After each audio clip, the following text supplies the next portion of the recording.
Welcome back to CFO Weekly, where we're talking with financial leaders about how to build efficiency in their teams, create time for strategy, and ultimately get results. With your host, Megan Weiss. Let's jump right in. Today, my guest is Thomas Kramer. Thomas is the Chief Financial Officer at IonQ.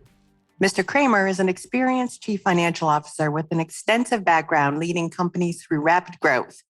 At IonQ, Mr. Kramer focuses on commercializing the infrastructure and managing the company's relationships with investors and the public markets. He sits on the boards of Perfect Serve, Peak Dental Systems, and Minds Matter DC.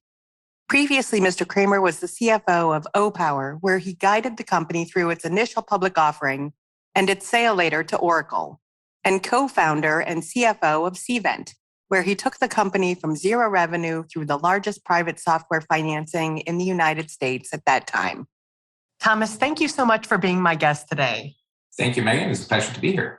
Yeah, today we're going to be discussing your experience, having gone through all stages of a company's life cycle. I'm sure you've got some great advice to share with our audience today, and I'm looking forward to hearing your story. So let's get started. Well, thank you very much, Megan. I think it's interesting to think of companies as people or organisms. And the thing about companies is that they move so much faster in their life cycle than humans do. So a human life cycle used to be 30 years, and today it's probably closer to 70. The corporate life cycle is 10 years for the good ones and less for others. And often you just move through those cycles so fast that it's hard to keep up because humans are not growing as fast as organizations. And I've been lucky enough to see both the beginnings of companies and the near unfortunate ends, as well as taking them public and selling them to larger companies. And that has been great for me. I didn't grow up here in this country. I grew up in Norway. And then when I was a couple years out of school, I had to go see about a girl in Boston. And so I moved there for business school. And then after business school, I joined a company called the Boston Consulting Group, which is a strategy consulting firm. And this was in the late 90s, and everybody could see the dot crash happening. And I had, for so long as I've been doing anything professionally, I've been focused on internet and what does this mean? And I was certain that was going to be a fad and it's going to be all over after circa 2000. And then we go back to having boring jobs. So I did the possible worst thing you could do if you think that something's going to end. I saw the internet window closing and I jumped straight into it. And I started a company in 1999 called Cvent. Cvent was and still is an event management software company on a SaaS basis. And we started in 99. By the end of 99, we were 30 people. By the end of 2000, we were 100 people. And in March of 2001, we were 134 people. Then in April of 2001, we were 27 people. Oh. So we cut more than 80% of the company because we had to, because we were spending like drunken sailors. And because actually we weren't spending that much, but we were overspending and the funding window had closed down. And that's when I figured out that, companies should make money. And if they don't, they go under. So we buckled up and we drove the company to profitability in 2 years. And then we went on to do the largest private software financing for the past decade in 2010, I believe. And then the company goes public in 2013 and sells to Vista Equity in 15. And this quarter it's going public again at a $5 billion valuation. It is, everybody who's listening to this podcast will have used Cvent, but you may not know it because it's the world's largest event registration platform. And you mask the URL. But that's the boring technology that sits behind and lets you go to conferences and register and pay, etc. Wow, that's an amazing story. It wasn't as amazing when I was there. I can tell you it was a little harrowing. I'm sure there were some tough times. I mean, it definitely sounds like that. How did you go from 100 plus employees down to 27? Like, how do you decide who to keep and who needs to be let go? Well, there was a story a couple of days ago in the news about a person who fired 900 people via Zoom. I heard, yep, I saw that story. And I have no idea of whether those firings or layoffs were warranted, but probably they were, because people don't do this lightly. We sat together and planned for pretty much 2 weeks straight about what's the absolute minimum we could have to not go under. And then we kept as many people as we could, because we figured we had two choices. We could either go up with a bang and just like have a good party and then everybody is laid off, or we could try the very best and make something of the money we had raised and the assets, the software assets we had, and the people that we could keep. And at that point, it was 2 years of drudgery and it was not fun. But at that point, we refused to give up because we had to lay off so many people that it would haunt me if that was for naught. And thankfully, it worked out. Yeah, definitely sounds like it did. And I imagine as the years go by that a company's life cycle, it seems to be getting faster and faster over time. I mean, I look back like 100 years ago and companies, maybe not, but they seem to be around forever. Whereas today, it seems like a company's life cycle, like you said, is maybe 10 years for the good ones. Right. I mean, obviously, there are companies like GE and GM and Ford and Chrysler that stay around for a long time, but they are the exceptions. Yeah. So if you take most industries, you take the top 10 companies in any industry, and if you go decade by decade, you will see that it's rare that it's all the same 10 companies decade to the next. It's usually one or two that survives. And then things change really fast. So as you look back on your career, what were the pivotal moments or turning points that stand out in your mind? Well, there was obviously the fact that when we had to lay off people, that made it more serious and made us focus on doing the best that we possibly could and not waste. And that's, that is good in the CFO role. But I will also admit that I didn't really pick to become a CFO. Like people who wake up one morning and say they want to become a CFO, I question what they dreamt about that night, because it's a nebulous role. And I fell into it because I care about so many things in a company that I care about how you interweave them and make them work. And a CFO is like a service center for the rest of the organization. We have lots and lots of customers, and most of them are internally. And then when you become public, you start having more external customers. But really what the CFO office does is just help all the other parts of the company get better. And that is a fun thing for me. And how have you seen the role of the CFO evolve over the last, let's say, 10 to 15 years? So since I've been in tech and startup land for so long, it hasn't really changed for me. But what I see and observe in both academia and industry and just newspaper articles is that it used to be that you had two types of CFOs. There's one that was an accountant and there was one that was a banker. And I think we're seeing less of the accountant side or accountant style CFO to more of a COO role where the CFO actually goes in and helps operate other departments because they can give crucial information. It's no longer about accounting and making sure you file your books correctly. Instead, it is about ensuring that you get the best outcome. And that's very different than thinking of it from an accounting perspective. So let's talk about your current organization, IonQ. What exactly is it that they do? I'm glad you asked. And this is my favorite question at cocktail parties, because I get to say that we literally shoot lasers at the smallest pieces of mechanism or organisms in the universe, atoms, and we use that as the basic building block of the computer of the future. So literally the things we use to compute are so small you cannot see them.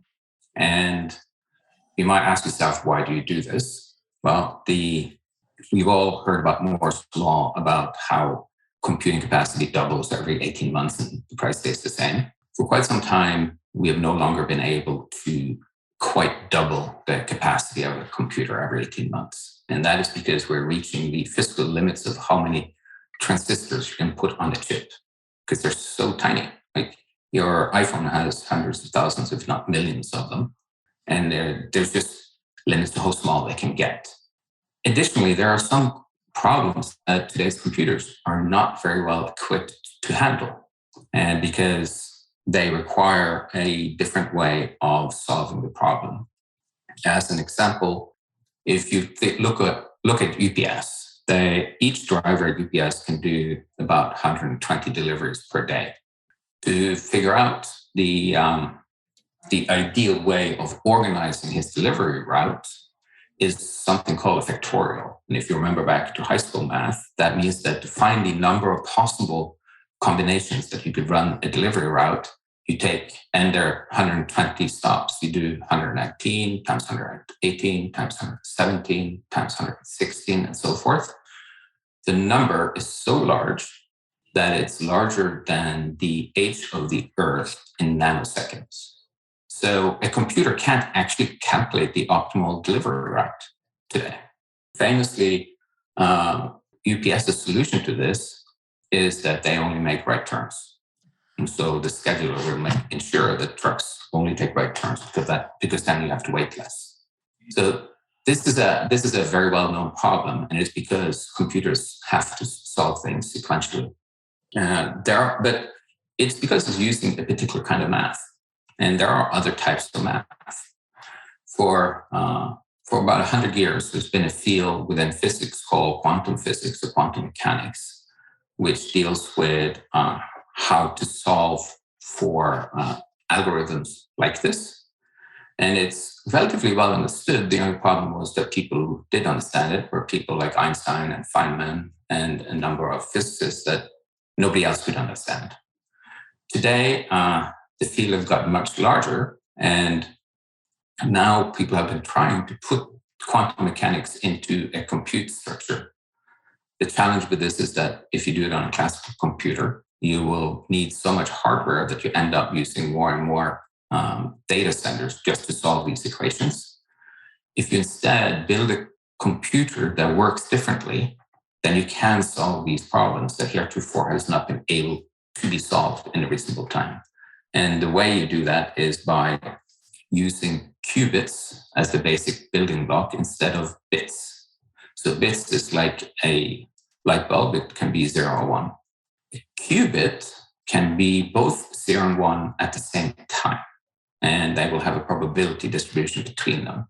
That means that you can store much richer data sets, and you can handle much more complex problems and algorithms. So that is what IonQ is doing. And we are currently actually doing pretty well. There was a recent industry study by QEDC that showed that our computers outperformed all the other quantum providers out there, including Honeywell and IBM, by a factor of at least 2. And for that, we're proud of that. And we intend to continue on our leadership path. So how long has IonQ been around, and who are your customers? Who's buying these quantum computers? So our 2 co-founders have been working on quantum computers for 25 years, around about. But the company itself is 6 years old. In fact, we had the company birthday on a Thursday, which was the last of September. And then the very next day, we bussed the entire company up to New York and onto the trading floor of New York Stock Exchange, and we went public. So that was a fun event, and also very uncommon, both to be able to take your entire company onto the floor and to be able to go public when you're only 6 years old.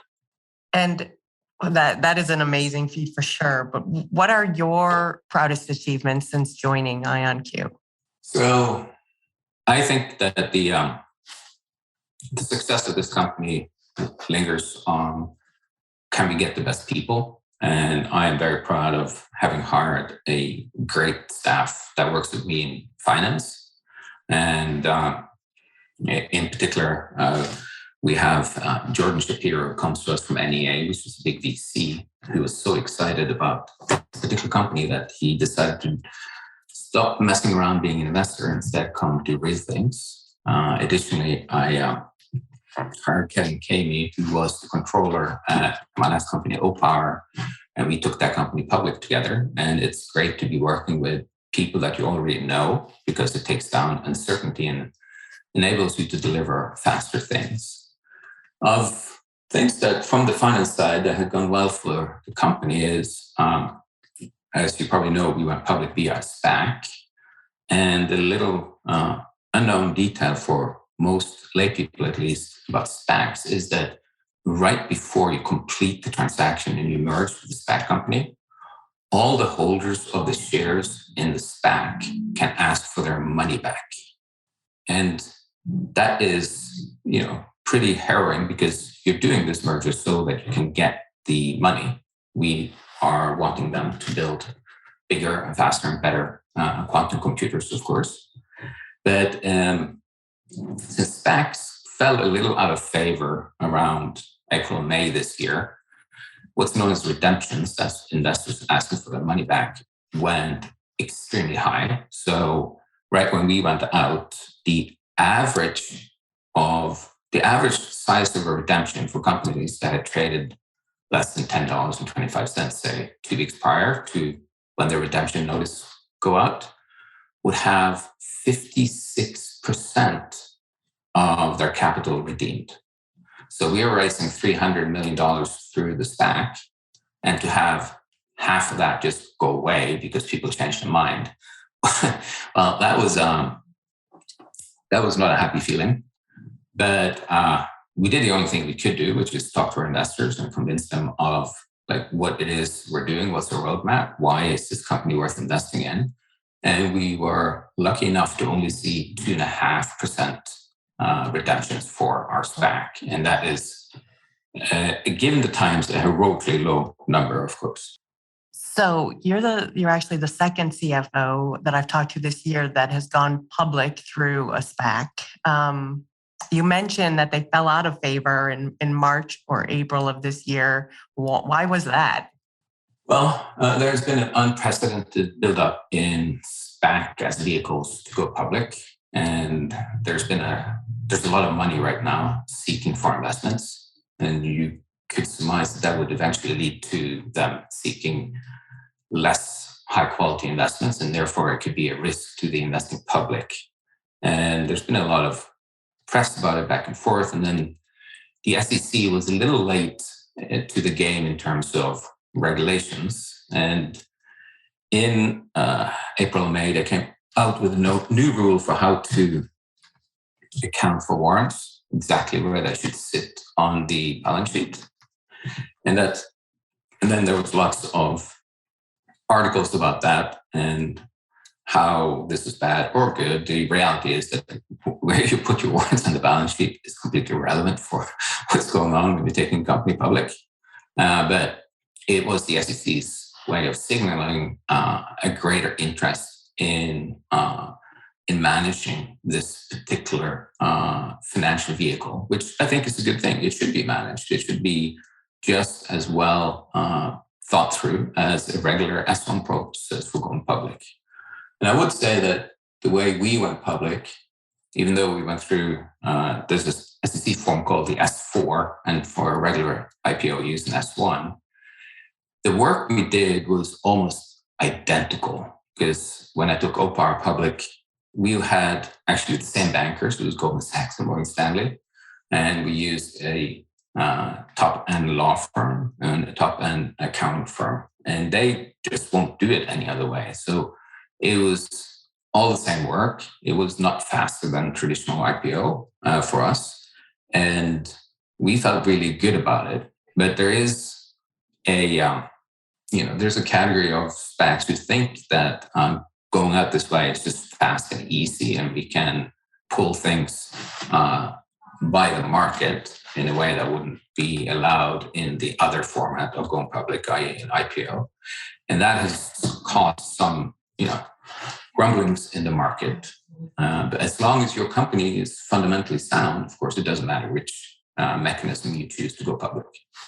So why did you choose to go this route rather than a more traditional IPO? So for us, I don't think going public through a traditional IPO was an option, given that the typical profile for a tech company that goes to IPO is that you have somewhere around $100 million in revenue, although this number has floated up lately.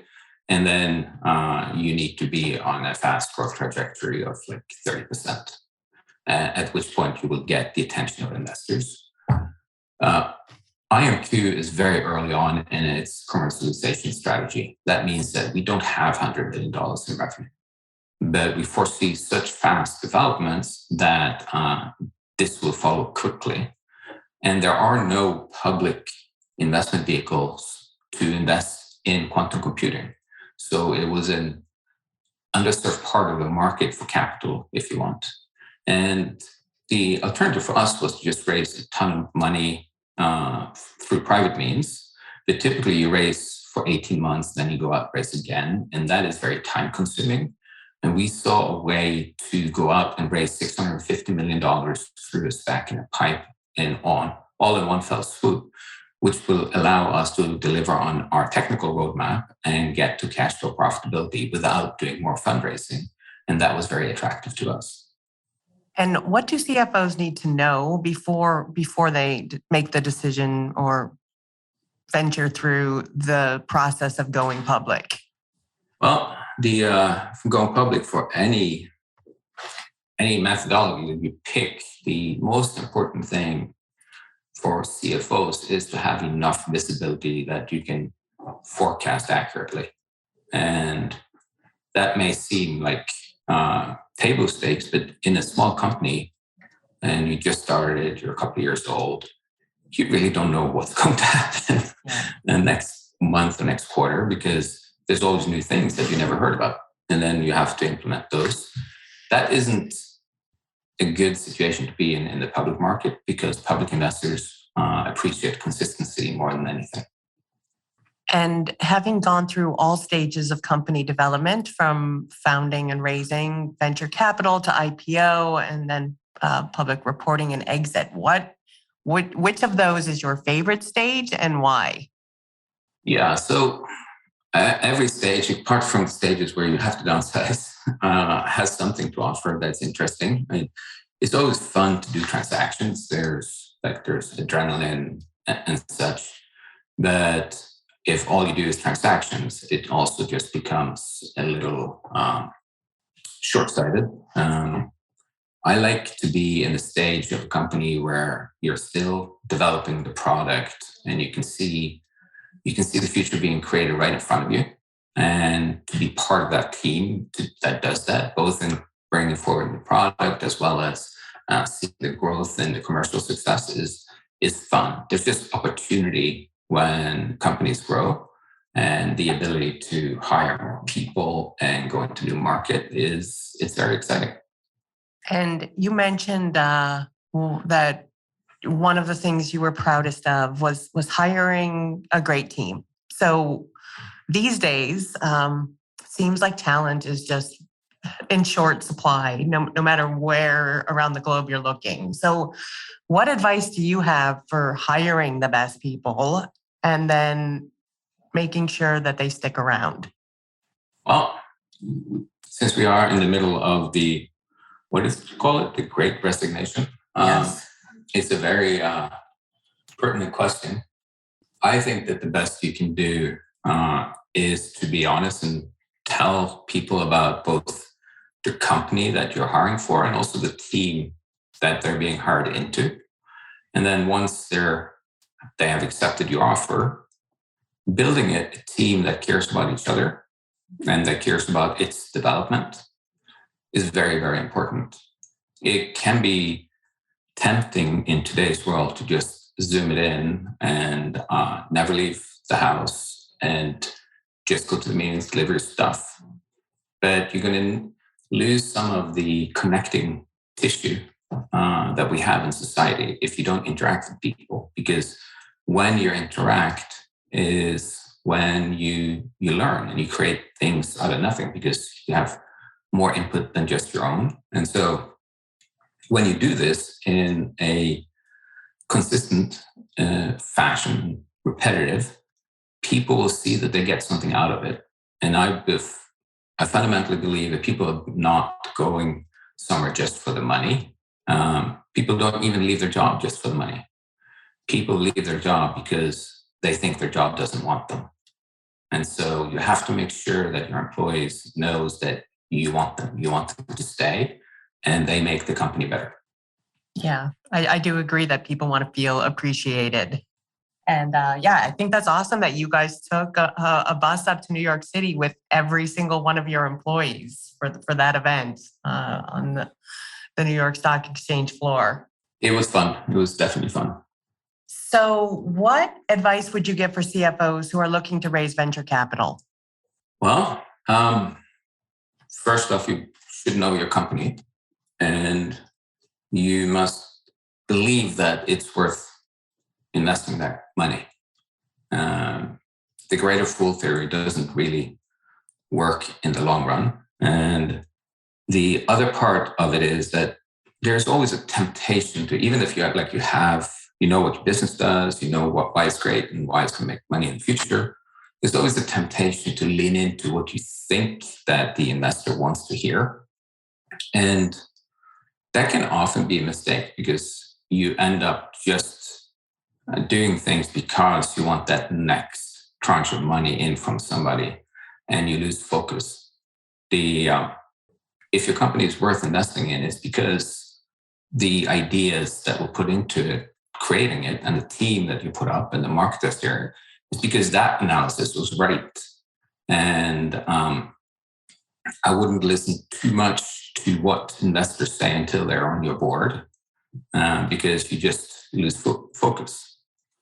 Yeah, and I guess it's a lot about probably finding a good fit, which means that the truth and the true story will go further than telling someone whatever it is they want to hear.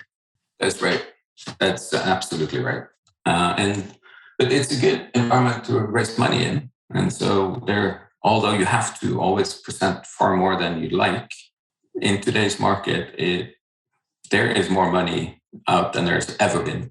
And it all has to be invested in private companies. So it's a good position to be in. And are there any tools or technologies that you're using right now that are helping to make your life easier? I have a wonderful coffee machine. And I'm interested. What is it?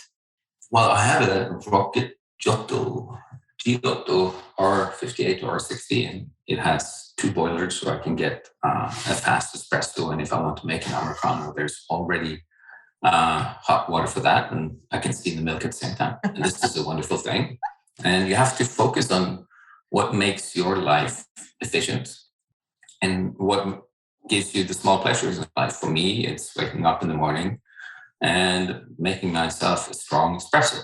I also have an individual coffee grinder that grinds just enough for a double espresso, which sets me off in a good mood. It also wakes me up, of course. But having routines that makes it easier for you to just get out of bed, get into work, and puts a smile on your face, that's the best technology that you can do. Yeah, it is all about the small pleasures in life. And lastly, as a CFO, what is keeping you up at night right now?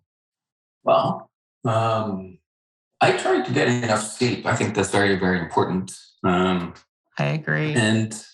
But the things that is the most challenging in today's job market, where we have overemployment, is it's hard to find enough resources and good enough resources. And so I would say that the number one priority of almost everybody should be recruiting and keeping your employees happy. Like a company, when you walk out at night and turn out the light, most technology companies, you take the entire company with you because the value of the company is the people.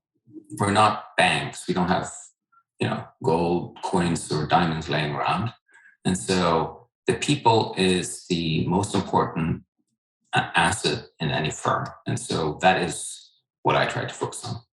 Yeah, I think that's great advice. Thomas, thank you so much for being my guest today. Thank you for having me, Megan. Yeah, I really enjoyed speaking with you and hearing your story. And I wish you and IonQ continued success in the future. Sounds like you're both doing amazing things. Thank you very much. We try to do our best and also to have fun. I'm sorry, but I have to run now. I'm going to go shoot some lasers at individual atoms. That does sound like fun. To all of our listeners, thank you for tuning in. And until next week, take care. If you're ready to boost efficiency and streamline your accounting processes at significant cost savings, it's time to talk with Personiv. Their people-powered solutions have transformed the delivery of back-office tasks and general accounting functions for decades, partnering with clients to provide everything from accounts payable to payroll services. See what Personiv can do for you by visiting personiv.com. You've been listening to CFO Weekly, presented by Personiv.